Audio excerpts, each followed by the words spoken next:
अस्सलामुअलैकुम and welcome back to a new video. आज की वीडियो बहुत कोई अच्छी नहीं होने जा रही क्योंकि इसमें बहुत से ऐसे धमाके होने जा रहे हैं जो आपके लिए परेशानी का बायस बन सकते हैं। लास्ट वीडियो में मैंने बात की थी एक वाइट पेपर के बारे में जो कि एक प्रपोजल होगा और पार्लियामेंट में प्रेजेंट होगा यूके गवर्नमेंट की तरफ से, लेकिन मुझे ये अंदाजा नहीं था कि वो वाइट पेपर बिल्कुल नेक्स्ट डे ही पब्लिश कर दिया जाएगा। 2-3 दिन पहले एक प्रेस कॉन्फ्रेंस हुई है जिसमें यूके गवर्नमेंट ने अपने जो भी न्यू पॉलिसीज, जो भी न्यू रूल्स हैं स्टूडेंट्स के लिए, स्किल्ड वर्कर वीजाज वालों के लिए और जितने भी इमिग्रेंट्स हैं उन सब के लिए जो भी नई चीज़ें हैं वो उन्होंने प्रपोज कर दी हैं पार्लियामेंट हाउस में, और अगर वो एक्सेप्ट हो जाती हैं, अप्रूव हो जाती हैं तो वो सब पे एप्लीकेबल होंगी। और उसके लिए जो उन्होंने डॉक्यूमेंट पब्लिश किया है जिसमें सारी वो चीज़ें उन्होंने मेंशन की हुई हैं, उसका लिंक भी मैं यहाँ डिस्क्रिप्शन में दे दूंगी। 82 पेजेस का वो एक डॉक्यूमेंट है। ऑब्वियसली सारे पे तो हम यहाँ पे डिस्कशन नहीं कर सकते, तो मैं इस वीडियो में सिर्फ उन पॉइंट्स पे बात करूंगी जो पाकिस्तानी नेशनल्स के लिए कंसर्निंग हो सकते हैं और वो लोग उससे इफेक्ट हो सकते हैं। उन न्यू रूल्स के बारे में बात करने से पहले मैं एक चीज़ क्लियर कर दूं, जो ऑलरेडी लोग यहाँ पे हैं, जो ऑलरेडी यहाँ पे आ चुके हैं स्टूडेंट वीज़ा पे, स्किल वर्कर वीज़ा पे, केयर वीज़ा पे या किसी भी वीज़ा पे यहाँ पे डिपेंडेंट पे इवन यहाँ पे आ चुके हैं, ये उनको इफेक्ट नहीं करेगा। हाँ, लेकिन जो स्टूडेंट्स हैं और जिन्होंने अभी PSW पे या फिर अभी PSW तो उनका इफेक्ट नहीं होगा, वो उनका 2 इयर्स का ही रहेगा, जो ऑलरेडी यहाँ पे आ चुके हैं और किसी न किसी डिग्री में इनरोल्ड हैं।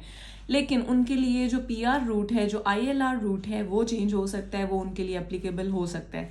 लेकिन बाकी जो ऑलरेडी जिस रूट पे हैं, 5 इयर्स रूट पे हैं, उनको ये चीज़ इफेक्ट नहीं करेगी, उनके लिए ये एप्लीकेबल नहीं होगा। बट स्टिल जब तक ये अनाउंस ऑफिशियली नहीं हो जाता, इस पे कुछ कहा नहीं जा सकता, तो ये एक ही चीज़ थी जो मैं वीडियो से पहले आपको क्लियर करना चाह रही थी क्योंकि इसी से रिलेटेड बहुत से क्वेश्चंस आते हैं। और जो लोग एडमिशन ले चुके हैं और they just need to fly now, उनके लिए भी एप्लीकेबल नहीं होगा क्योंकि उनको जो वीज़ा मिला है इस प्रपोजल से पहले मिला है और उस पर जो भी रूल्स एंड रेगुलेशंस हैं वो उसी के अकॉर्डिंग होंगी और वो प्रीवियस ही एप्लीकेबल है उनके लिए। अब मैं बात कर लेती हूँ जो सितंबर इनटेक में आ रहे हैं। हाँ, सितंबर इनटेक में आने वालों को ये चीज़ इफेक्ट कर सकती है क्योंकि ये प्रपोजल अगर उससे पहले एक्सेप्ट हो जाता है, अप्रूव हो जाता है, तो ये एप्लीकेबल होगा। डेट इन्होंने कोई मेंशन नहीं की कि कब से एप्लीकेबल होगा, क्या चीज़ें होंगी, वो जब ये ऑफिशियली अनाउंस करेंगे तो ये टाइम भी बताएंगे कि इस डेट से ये चीज़ अप्रूव हो चुकी है और अब इस इनटेक से ऑनवर्ड या इस डेट से या इस मंथ से ऑनवर्ड हम इसको अप्लाई करेंगे हर आने वाले इमिग्रेंट पे। सबसे पहले रूल के बारे में बात कर लेते हैं जो यूनिवर्सिटी स्टूडेंट्स के लिए बहुत ज़रूरी है, जिन्होंने अभी स्टूडेंट वीज़ा पे आना है या जो एडमिशन लेने का सोच रहे हैं। वो ये है कि अब बहुत ज़्यादा ऑथेंटिक डॉक्यूमेंटेशन आपसे मांगेंगे।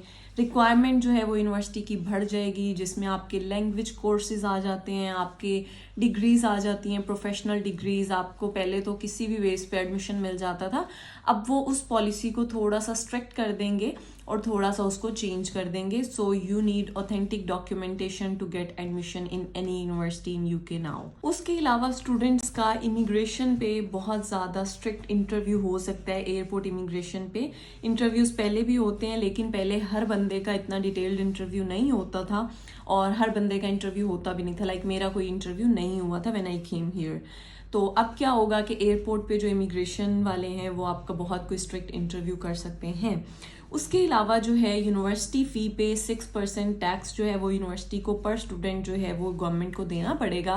दैट मीन्स कि यूनिवर्सिटी की फ़ी जो है वो अब बढ़ जाएगी और आपको पहले तो कम डिपॉजिट के साथ भी यूनिवर्सिटी में एडमिशन मिल जाता था, लेकिन अब जो है वो यूनिवर्सिटी की फ़ी रिक्वायरमेंट भी थोड़ी इंक्रीज़ हो जाएगी। उसके अलावा ये लोग PSW का टाइम पीरियड जो है वो चेंज करने जा रहे हैं। पहले जो स्टूडेंट यहाँ पे आते थे या मैं जो आई हूँ या मुझसे पहले जो स्टूडेंट्स आए हैं, उनको जो PSW मिलता था वो 2 इयर्स का मिलता था, 24 मंथ्स का मिलता था।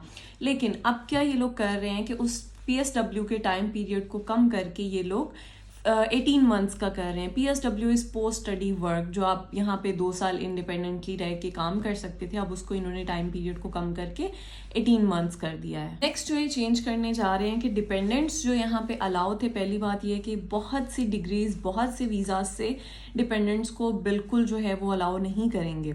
लेकिन स्टिल अगर किसी भी डिग्री पे, किसी भी वीज़ा पे अगर डिपेंडेंट अलाउ है, जैसे रिसर्च प्रोग्राम्स पे अलाउ थे पहले, उसके अलावा आपके PhD डिग्रीज पे अलाउ थे, तो अगर ये डिपेंडेंट को अलाउ करते हैं तो डिपेंडेंट के लिए भी लैंग्वेज कोर्स जो है वो मस्ट हो जाएगा। नेक्स्ट हम बात करने जा रहे हैं एक सबसे बड़े चेंज के बारे में जो ये करने जा रहे हैं, and that is PR route. PR route, जिसको UK में ILR रूट भी कहा जाता है। ILR क्या है? इंडेफिनेट लीव टू रिमेन, जो कि आपका PR रूट होता है, बाकी कंट्रीज में उसको PR रूट कहा जाता है।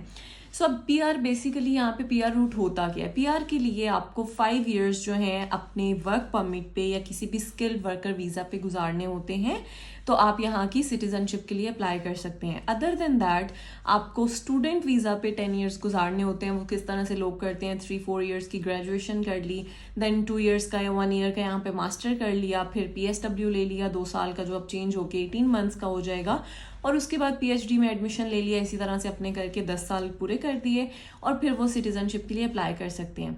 लेकिन जो 5 इयर्स वाला रूट था, लोग उसको लेते थे क्योंकि 5 इयर्स किसी ना किसी तरह आपके गुजर ही जाते हैं वर्क परमिट पे, तो उसके बाद आप PRशिप के लिए अप्लाई कर सकते थे। लेकिन अब इन्होंने क्या कर दिया है कि उस 5 इयर्स के टाइम पीरियड को इन्होंने 10 इयर्स पे चेंज कर दिया है।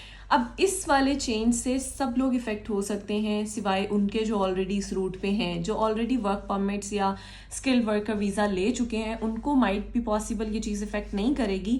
लेकिन जो स्टूडेंट्स हैं, जो अभी PSW पे हैं, उनको ये चीज़ इफेक्ट कर सकती है क्योंकि अभी वो इस रूट पे नहीं आए। तो ये जो है सबसे बड़ा चेंज है जो बहुत ज़्यादा इफेक्ट करने जा रहा है, और मुझे लगता है कि इसके बाद यहाँ पे इमिग्रेंट्स आना छोड़ देंगे या बहुत कम हो जाएंगे, क्योंकि लोग यहाँ आते थे कि 5 इयर्स में PR मिल जाएगी, लेकिन अब अगर PR ही उनकी 10 साल में हो गई है तो 10 साल में तो क्या कुछ हो जाता है। So I don't think so this gonna work. Next जो एक चेंज आने जा रहा है वो केयर वर्कर वीज़ाज वालों के लिए है। आपने पहले भी सुना होगा कि यहाँ पे केयर वर्कर का वीज़ा जो है वो बहुत इजीली मिल जाता है, आप पे करके किसी से भी केयर वर्कर का वीज़ा इजीली ले सकते थे। बट अब जो चेंज होने जा रहा है वो ये है कि UK गवर्नमेंट ने कह दिया है कि केयर वीज़ा पे आप किसी भी कंट्री से किसी को भी नहीं बुला सकते। आपको अगर केयर वर्कर चाहिए है तो आप कंट्री में जो स्टूडेंट्स हैं या जो यहाँ पे लोग हैं आप उनको हायर करें, और अगर यहाँ पे लोग नहीं हैं तो आप उनको ट्रेन करें, और ट्रेन करने के बाद आप उनको हायर करें और वो वीज़ाज उनको दें, ना कि आप दूसरी कंट्रीज से लोगों को इस वीज़ा पे बुलाएं। अगर ये एप्लीकेबल या ये अप्रूव नहीं भी होता, जो प्रोबेबली चांसेस तो नहीं है, ये अप्रूव हो सकता है क्योंकि इस पे बहुत से लोग आते थे और ये वीज़ा बहुत ज़्यादा बिकता था। तो ये प्रूव अगर नहीं भी होता तो इसमें बहुत से चेंजेस आएंगे, बहुत स्ट्रिक्टनेस हो जाएगी, बहुत नेक्स्ट लेवल की कोई सर्टिफिकेशंस इस पे रिक्वायर होंगी, और बहुत ज़्यादा इसको स्ट्रिक्ट कर दिया जाएगा। और स्पाउस तो ऑलरेडी इस वीज़ा पे कुछ टाइम पहले से बंद कर दिया गया है कि स्पाउस तो इस पे अलाउ ही नहीं है, आप डिपेंडेंट को इस पे नहीं ला सकते। लेकिन अब मुझे लगता है कि ये रूल जो है वो अप्लाई होगा।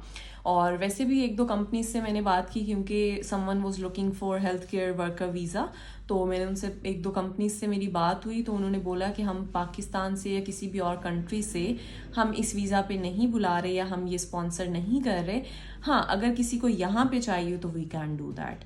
तो मुझे नहीं लगता कि कोई भी कंपनी जो ऑथेंटिक कंपनी है वो अब ये वीज़ा देने वाली है किसी भी ओवरसी को। अगर ये वीज़ा किसी को देते भी हैं ये वाला, तो उसमें ये चेंज ला सकते हैं कि उसमें एक्सपीरियंस मांग सकते हैं कि आपका मेडिकल बैकग्राउंड होना चाहिए, आपकी जो भी लास्ट ग्रेजुएशन है वो मेडिकल में होनी चाहिए। पहले तो कोई भी इस वीज़ा पे आ सकता था, आपने एक सर्टिफिकेट या कोई भी डिप्लोमा शो किया और आप इस पे आ गए।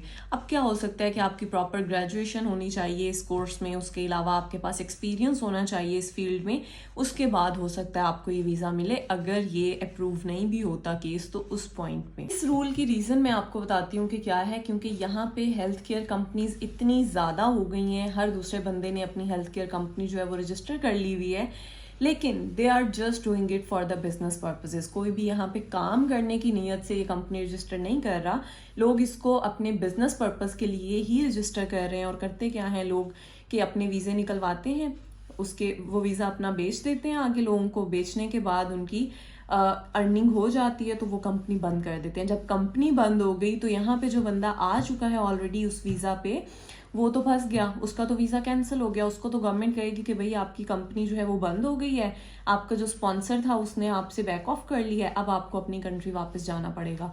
तो इस तरह के बहुत से प्रॉब्लम्स रिसेंटली हुए हैं और बहुत सी चेंजेस इस तरह की आई भी हैं जिस पे फिर गवर्नमेंट को भी सपोर्ट करना पड़ा है। तो इस तरह की काफ़ी चीज़ें हुई हैं। लास्ट भी 1-2 अपडेट्स आई थी इस वीज़ा से रिलेटेड लोगों के लिए। तो अब जो इन्होंने किया है कि इस वीज़ा को बिल्कुल ही ये बाहर से लाने वाले लोगों के लिए बिल्कुल बंद कर देंगे। तो किसी भी कंट्री से अब कोई भी बंदा जो है वो इस वीज़ा पे पाकिस्तान से या किसी भी और कंट्री से यूके में नहीं आ सकेगा। इसके अलावा बात कर लेते हैं स्किल वर्कर वीज़ास के बारे में, जो मोस्टली लोग लेके आते हैं, जिसको वर्क परमिट भी कहते हैं, जो 5 इयर्स का आपको मिलता है और यहाँ आके उसके बाद आप 5 इयर्स के बाद अपने ILR या PR के लिए अप्लाई कर सकते थे। तो स्किल वर्कर वीज़ा की रिक्वायरमेंट जो है ये थोड़ी चेंज कर रहे हैं। पहले तो आप रेस्टोरेंट, कंस्ट्रक्शन, किसी भी टाइप के वीज़ा पे यहाँ पे आ सकते थे, but now what's they gonna change is कि अगर आपने स्किल वर्कर वीज़ा लेना है तो आपकी जो जॉब रिक्वायरमेंट है वो लेवल 6 होनी चाहिए। आपकी जो भी जॉब है, जो भी पोजीशन है, जो भी डेजिग्नेशन है, वो लेवल 6 कैटेगरी में फॉल करनी चाहिए। अब लेवल 6 क्या है? यहाँ पे हर जॉब का, हर वीज़ा के जिस तरह से डिफरेंट टाइप्स होती हैं, डिफरेंट लेवल्स होते हैं, जैसे Tier 1, Tier 2 और इस तरह से ऑनवर्ड्स डिफरेंट लेवल्स होते हैं। इसी तरह जॉब्स के भी लेवल होते हैं, job level 1, 2, 3 onwards 6। Job level 6 में ऑब्वियसली सैलरी भी ज़्यादा होती है। तो दैट मीन्स कि अगर आपने स्किल वर्कर वीज़ा पे आना है तो आप एक प्रॉपर प्रोफेशनल उसमें होने चाहिए हो, प्रोफेशनल डिग्री के साथ, और आपका प्रोफेशनल जो है वो जॉब होनी चाहिए और लेवल 6 की कैटेगरी में फॉल करनी चाहिए, तभी आप आ सकते हैं। चांसेस हैं कि बहुत से वीज़ास पे डिपेंडेंट्स को भी अलाउ नहीं करेंगे, और अगर करेंगे भी तो उसकी भी पॉलिसी और जो भी रूल्स एंड रेगुलेशंस हैं उसको मज़ीद स्ट्रिक्ट कर देंगे। जैसे लैंग्वेज कोर्स का इन्होंने कहा है कि अगर डिपेंडेंट ने किसी भी वीज़ा पे साथ आना है तो उसको भी लैंग्वेज कोर्स करना पड़ेगा। उसके अलावा भी ये थोड़ी रिस्ट्रिक्शंस लगा सकते हैं, थोड़ी उस पर चेक एंड बैलेंस जो है वो ज़्यादा कर सकते हैं, ऑथेंटिक डॉक्यूमेंटेशन है या नहीं, और इस तरह की जो चीज़ें हैं उस पर थोड़ा ज़्यादा फोकस करेंगे। कुछ पॉइंट्स थे जो work permit, skilled worker visas, care worker visa, students, PSW, ILR, ये कुछ पॉइंट्स थे जो आप सबके लिए कंसर्निंग हो सकते थे। तो इन सबको मैंने थोड़ा डिटेल में बात कर दी है। बाकी अगर आप यहाँ पे बिजनेस प्लान करने का सोच रहे हैं, बिजनेस रिलेटेड जो भी रूल्स एंड रेगुलेशंस हैं, उसके अलावा डिपोर्टेशन, क्राइम, ये वो इस तरह की चीज़ें इन्होंने काफ़ी ज़्यादा इस डॉक्यूमेंट में मेंशन की हुई हैं।